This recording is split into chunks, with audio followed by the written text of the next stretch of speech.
Private వాడి చేతికి పోలేదుగా, ప్రభుత్వం చేతికి డబ్బులు వచ్చినాయి. అంతకుముందు ఉన్నటువంటి ప్రభుత్వం సంపాదించిన డబ్బుల కంటే 7,000 కోట్లు అదనంగా సంపాదించింది ఈ ప్రభుత్వం.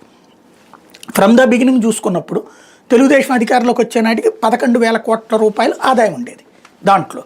ఆ తర్వాత 12,000, 13,000, 14,000, 15,000, లాస్ట్ ఇయర్ 17,000 కోట్లు సంపాదించింది తెలుగుదేశం ప్రభుత్వం. బెల్ట్ షాపులు, పర్మిట్ రూములు, ప్రభుత్వ మద్యం దుకాణాలు లేవు అప్పుడు, ప్రైవేట్ మద్యం దుకాణాలు, తర్వాత బార్ల ద్వారా ఆ రోజున 17,000 కోట్లు హయ్యెస్ట్ సంపాదించింది. ఈ ప్రభుత్వం వచ్చాక వీళ్ళు తీసుకున్న విధాన నిర్ణయం వల్ల ఈ 17,000 ఏ 10,000కో పడిపోయి ఈ 7,000 రూపాయలు వ్యక్తుల చేతుల్లోకి వెళ్తే ఖచ్చితంగా అది కుంభకోణం అంటారు, విధానపరమైనటువంటి నిర్ణయ లోపం అయితే కనుక. కానీ విధానపరమైనటువంటి నిర్ణయంలో ఏమైంది, అసలు అలాగ ప్రైవేటుకు తీసేసి మొత్తం బార్ల వరకు మాత్రం వాళ్ళు కోర్టుకు వెళ్ళడం వల్ల ఆగింది. ఈ మద్యం దుకాణాలన్నిటికి కూడా అది కూడా వాళ్ళ లైసెన్సులు ఉన్నంత వరకు ఉండనిచ్చారు.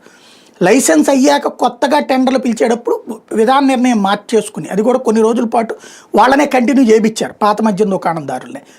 ఆ తర్వాత ప్రభుత్వం ఈ పాలసీ తీసుకుని అన్నీ ప్రభుత్వ మద్యం దుకాణాలే ఉండాలి అంది. ప్రభుత్వం తరపునే సిబ్బందిని పెట్టారు.